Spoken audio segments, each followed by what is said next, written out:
for Calgary-Glenmore. Thank you, Madam Speaker. I rise in the House today to speak to the member opposite's motion because it's an issue that must be addressed. Today, too many Albertans are experiencing homelessness. Our government and my colleagues understand the pain that those without a home endure every day. I think of the many wonderful people I've met while volunteering at the DI in Calgary and also from downtown Calgary where I worked. Many who are affected by mental illness and substance use disorders. A great many who have been traumatized in their lifetimes. Sadly, some of those are our veterans who have served our country. Many who have no family here, and some who are just down on their luck.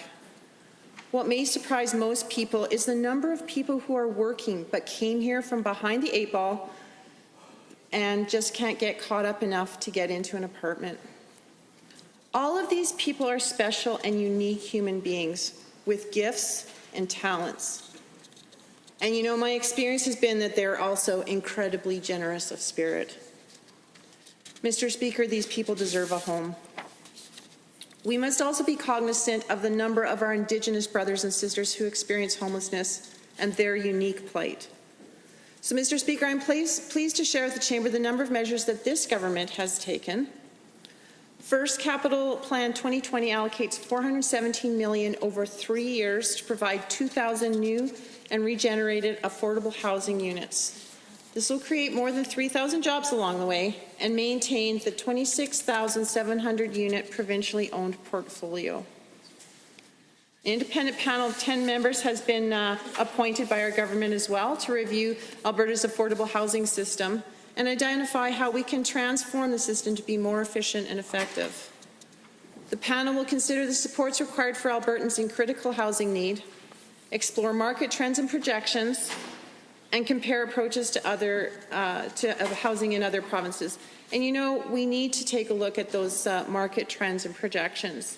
That's part of the reason our numbers increased at one point in time. We need to have an understanding of what we're looking at in the future. The panel will also seek perspectives of housing providers, private companies, and civil society organizations to identify innovative solutions for Albertans in housing need. I also want to point out that our government will be providing $49 million to homeless shelters in 2021. This much-needed support will keep 3,842 spaces open in 8 communities across Alberta. And that's on top of our government's response to the pandemic. One effort that Member Cross spoke of here in Edmonton, where we provided $25 million for adult homeless shelters to open extended shelter spaces, isolation and care facilities for individuals with a COVID-positive diagnosis and or who had COVID-19 symptoms or were simply waiting for their test results to return. And I have to say, I toured the facility here in Edmonton, and it was absolutely incredible. The amount of planning, the amount of care that was taken to ensure that folks were safe and well taken care of. And their medical needs, in addition to COVID issues, were also looked after in that particular space, and it was an amazing feat. We've opened a total of 14 new shelters during COVID to support, temporary shelters to support these folks: Edmonton, Calgary, Red Deer, Lethbridge, Grand Prairie, Lac La Biche, and Drayton Valley.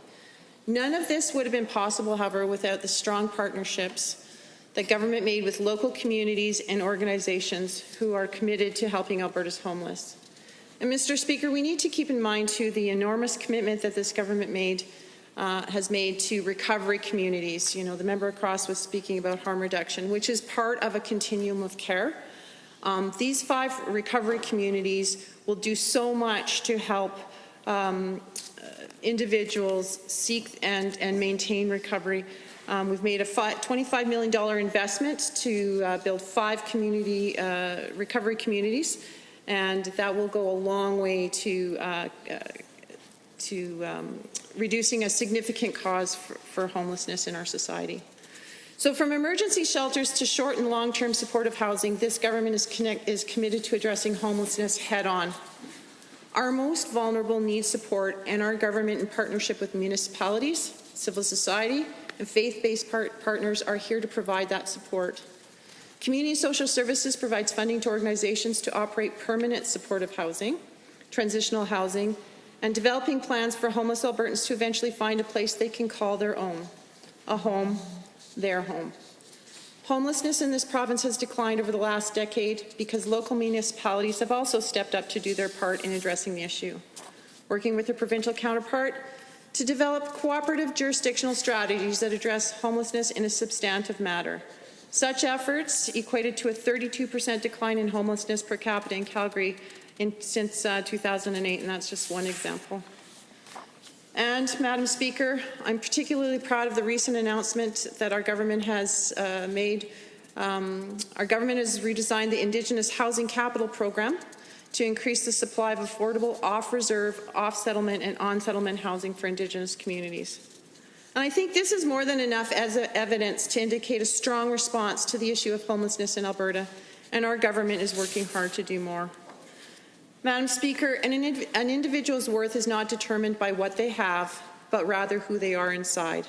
That's why our government will stand and fight for Alberta's homeless. In closing, I refer to the words of the late Mother Teresa. We think sometimes that poverty is only being hungry, naked, and homeless. The poverty of being unwanted, unloved, and uncared for is the greatest poverty. We must start in our homes to remedy this kind of poverty. Thank you, Madam Speaker.